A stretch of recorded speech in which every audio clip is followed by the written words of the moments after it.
हमारे साथी और असंगठित क्षेत्र में लगातार उनकी चिंता करने वाले ऐसे आनंद साहू जी और यहाँ उपस्थित असंगठित क्षेत्र के सभी सम्मानित प्रतिनिधि, एसोसिएशन के अध्यक्ष, महामंत्री और सभी साथीगण, हम सब जानते हैं कि जैसा अभी हमारे राष्ट्रीय उपाध्यक्ष आदरणीय श्याम जाजू जी ने कहा है, थोड़ा संक्षेप में मैं आपकी जो समस्याएं हैं उनके बारे में तो बात करूंगा ही, लेकिन मैं बताना चाहता हूं कि हमारे प्रधानमंत्री नरेंद्र मोदी जी जब 2014 में प्रधानमंत्री बने थे, उस समय उन्होंने संसद पर जब सबसे पहले कदम रखा तो उन्होंने अपना माथा टेका और ये कहा था कि ये सरकार हमारी गरीबों को समर्पित सरकार होगी। देश की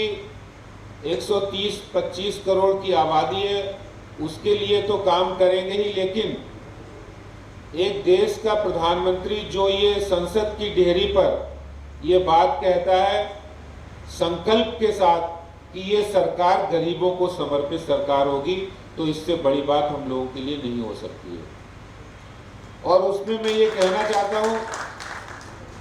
कि विश्व का सबसे बड़ा फाइनेंशियल इंक्लूजन यानी आर्थिक समावेश का जो कार्यक्रम जनधन योजना जो चलाया उन्होंने, उसका अगर देखा जाए तो लाभ अब मिलना शुरू हुआ है। जब हम देखते हैं कि कोई योजना का अगर डायरेक्ट बेनिफिट ट्रांसफर उनके अकाउंट में होता है, तो जो पहले बिचौलिए होते थे, आपने बहुत पहले सुना होगा हमारे प्रधानमंत्री राजीव गांधी थे, उन्होंने पब्लिकली ये एडमिट किया था कि हम कोई पैसा सरकार की तरफ से भेजते हैं तो 1 रुपया भेजते हैं और वो पैसा वहाँ जाते जाते 15 पैसे हो जाता है, तो यानी 85 पैसा भ्रष्टाचार की भेंट चढ़ जाता था। प्रधानमंत्री मोदी जी के दूरदर्शी फैसले से कि जनधन योजना के अंतर्गत पहली बार देश के अंदर 50 करोड़ से ज्यादा अकाउंट खोले गए गरीबों के, जो बैंक की डेयरी तक नहीं पहुंचते थे, बैंक के दरवाजे तक नहीं पहुंचते थे। सरकार अगर कोई योजना उनके लाभ के लिए लाती थी तो वो पैसा भ्रष्टाचार की भेंट चढ़ जाता था।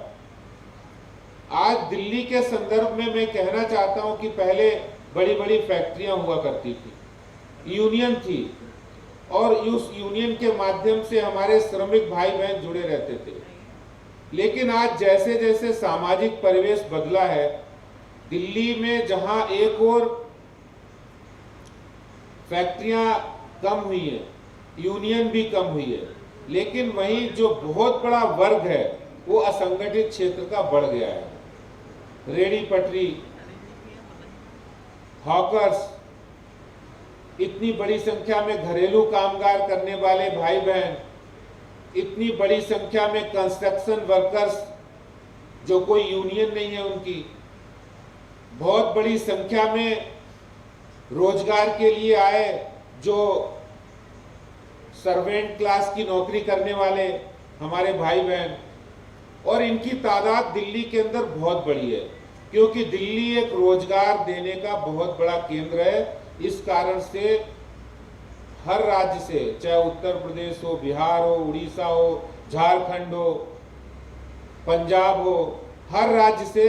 यहाँ प्रवासी मजदूर के रूप में अलग अलग प्रोफेशन करने के लिए लोग आते हैं।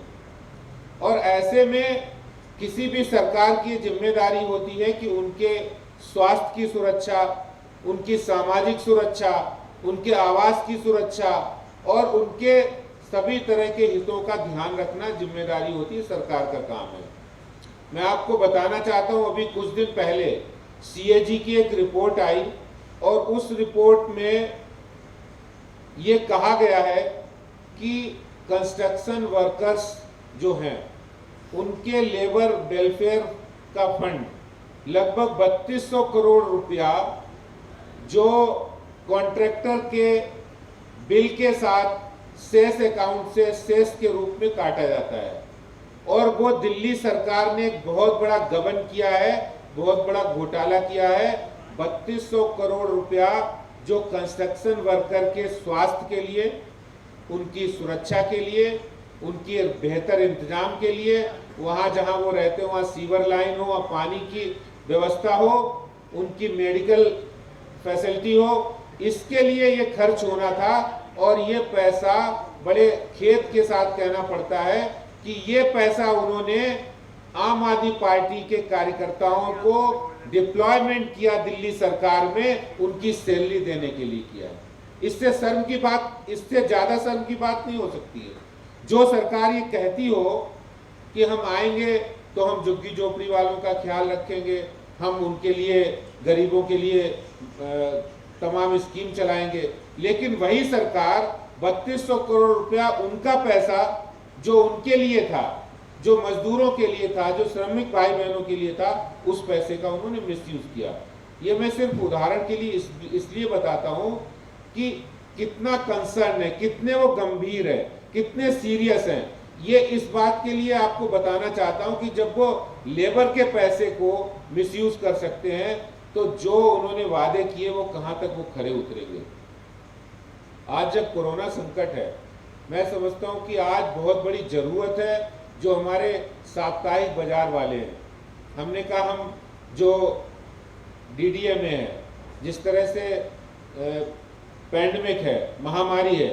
तो साप्ताहिक बाजारों को जब धीरे धीरे हम लॉकडाउन की प्रक्रिया में आ गए हैं तो उनको भी धीरे धीरे हमें अनुमति देनी चाहिए, चाहे संख्या के आधार पर दें कि भाई पहले अगर 200 लोग बाजार लगाते थे, अभी 100 लगा लो आप,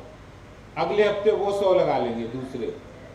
कुछ भी तरीका ऐसा निकाला जाना चाहिए जो साप्ताहिक बाजारों को, जो बहुत बड़ी रोजी रोजगार उनके लिए है, वो आज भुखमरी के कगार पर है या फिर संकट में है। देखिए,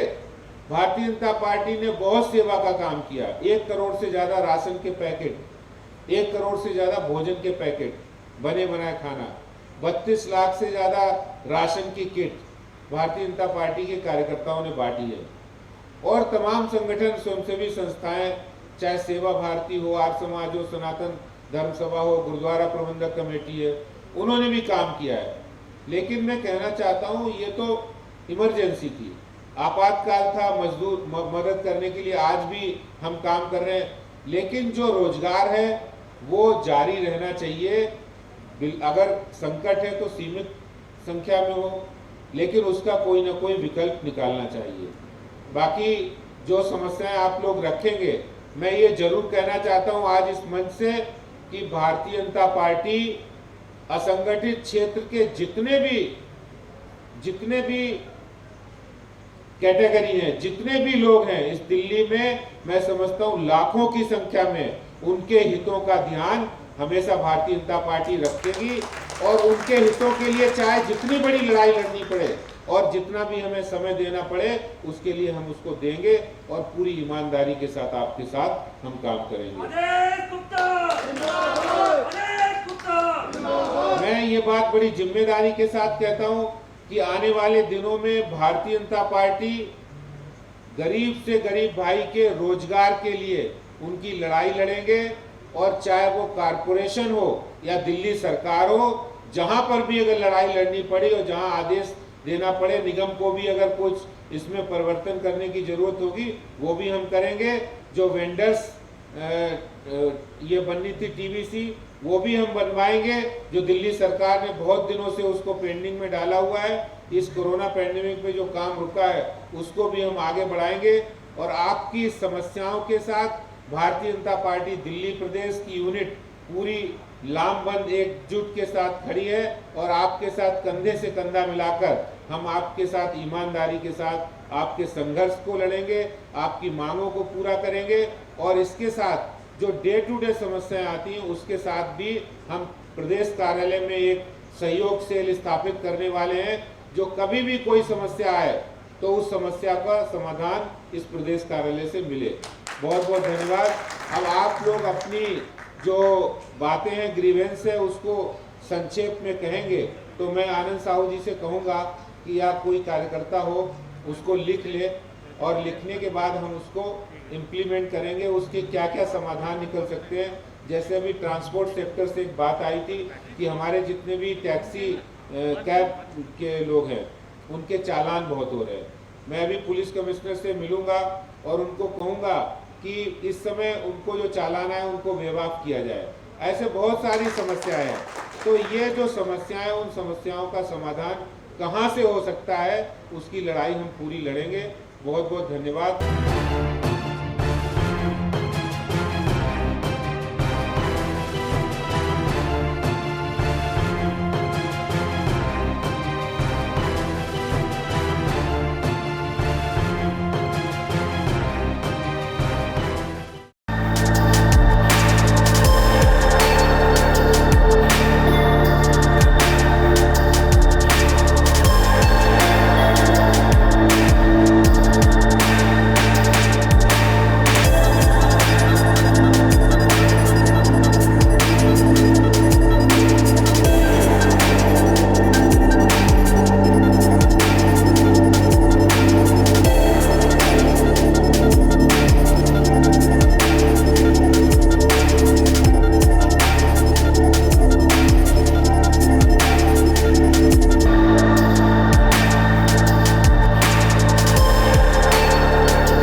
Download Tarang online radio app from Google Play Store.